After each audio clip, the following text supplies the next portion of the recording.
সম্মানিত মুসলিম کرام মুরব্বিয়ান আযম যুবক ভাইরা, আসসালামু আলাইকুম ওয়া রাহমাতুল্লাহি ওয়া বারাকাতুহু। মহান আল্লাহ তাআলা দরবারে অসংখ্য অগণিত শুকর আদায় করি যে আল্লাহ সুবহানাহু ওয়া তাআলা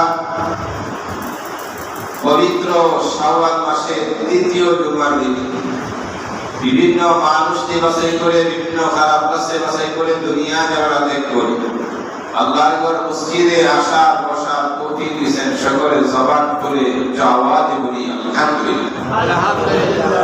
মহান রব্বুল আলামিন দরবারে শুকরিয়া যে রব্বুল আলামিন আমাদেরকে সুস্থ শরীরে সুস্থ দেহি আমাদেরকে নামাজ পড়ার সুযোগটুকু আল্লাহ পাক দান করেছেন। এই জন্য সকলে জবান করে বলি আলহামদুলিল্লাহ। এমন একজন নবীর উম্মত হিসেবে কবুল করেন যে নবীজি কাল কিয়ামতের ময়দানে সর্বপ্রথম উম্মতের জন্য সুপারিশ করবেন। ওই আখির জামানার নবী মুহাম্মদুর রাসূলুল্লাহ সাল্লাল্লাহু আলাইহি ওয়াসাল্লাম হিসেবে আমাদেরকে আল্লাহ কবুল করেছেন। সকলে বলি আলহামদুলিল্লাহ। আজকের বিষয়ে আলোচনা হলো কিয়ামতের ভয়াবহ অবস্থা সম্পর্কে আলোচনা। আল্লাহ পাক পবিত্র কালামুল্লাহ শরীফের মধ্যে আল্লাহ ঘোষণা করেন, বিসমিল্লাহির রহমানির রহিম, ওয়া মান আ'রাদা আন যিকরি ফাইন্না লাহু মাঈশাতান দানকা ওয়া নাহশুরুহু ইয়াওমাল কিয়ামাতি আ'মা ক্বালা রাব্বি লিমা হাশারতানি আ'মা ওয়া ক্বাদ কুনতু বাসীরা قال كذلك أتتك آياتنا فنسيتها وكذلك اليوم تنسى.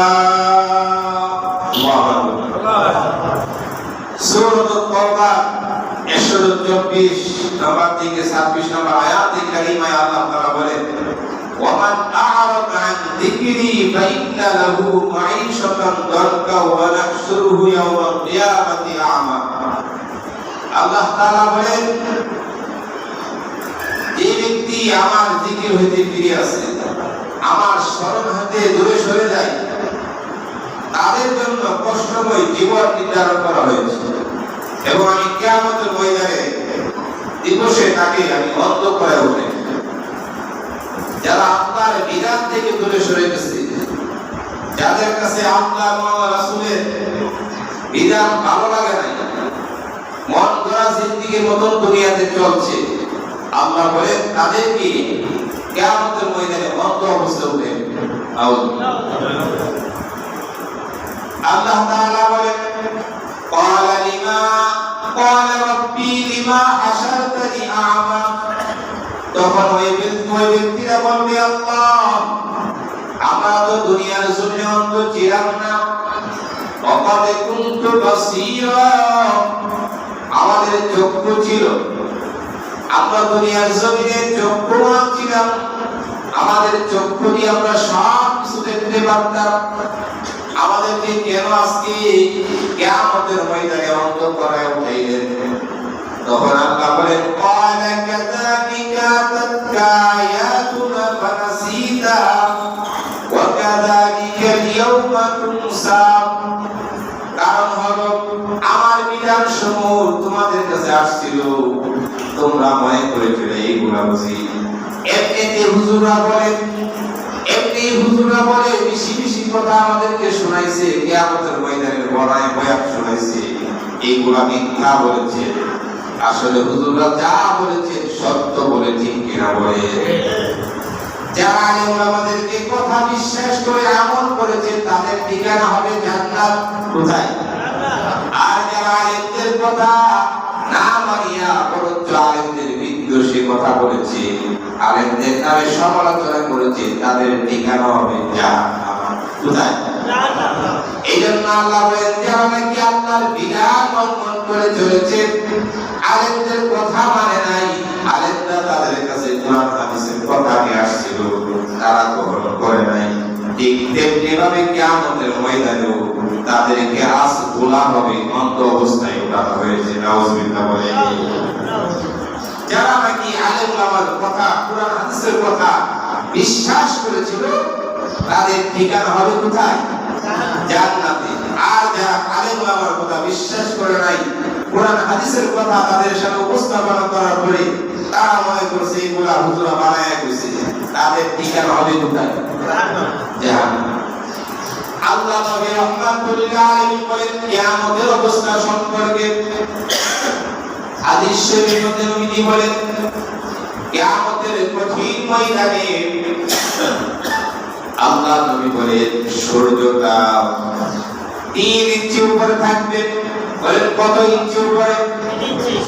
আল্লাহ নবী রাহমাতুল্লাহ আলাইহি বলেন মাথা 3 ইঞ্চি উপরে যখন সূর্যটা থাকবে, হাদিস শরীফের মধ্যে নবী বলেন মাথার মগজগুলো আমাদের মা বোনা যখন বাপ পাক করে বড় করতে থাকে, পা করতে থাকে, ঠিক তেমনি ভাবে সূর্যের তাপে মাথার মগজগুলা নষ্ট হয়ে পা করতে থাকবে, বড় করতে থাকবে। আল্লাহু আকবার বলেন। আমার ভাইয়েরা, বৈজ্ঞানিকের থিওরির মধ্যে সূর্যটা 9 কোটি 30 লক্ষ মাইল দূরে আছে। 9 কোটি 30 লক্ষ মাইল দূর থেকে বৈজ্ঞানিকের মধ্যে এত দূর থেকে আমাদেরকে তাপ দিচ্ছে। আমরা এই তাপটা জমিনে যারা মাঠে কাজ করে তারা সহ্য করতে পারে না, ঠিক কিনা? আর ওই সময় কিন্তু 9 কোটি 30 লক্ষ মাইল উপর থেকে তাপ দিবে না, আর উপর থেকে তাপ দিবে। কিন্তু এই তাপের মানুষের মগজ গলে গলে পেয়ে পড়তে থাকবে। আল্লাহ নবী বলেন মানুষগুলা হয়রান পেরেশান হয়ে যাবে।